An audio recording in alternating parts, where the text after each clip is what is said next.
How to deposit money on Trust Wallet. Welcome to the channel and let's start with a tutorial.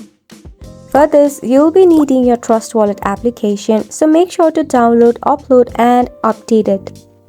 Once you are done, go ahead and open up your Trust Wallet. To deposit money on your Trust Wallet, just go ahead and tap on the option of Buy, which is at the very top on your dashboard. From here, you can select any of the networks through which you can deposit your money.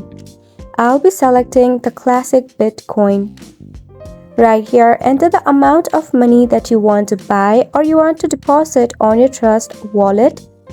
Here, I'll be typing in $200.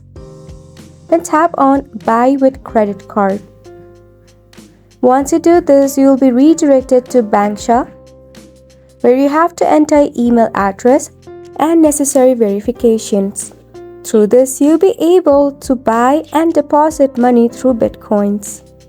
Now, if you are looking for a way to transfer money from your bank to your Trust Wallet, as Trust Wallet accepts only cryptocurrencies, so you will need to convert your fiat currency into cryptocurrency and then transfer it into your Trust Wallet. You can exchange it on cryptocurrency exchange. So go ahead and give it a try, and thank you so much for tuning in.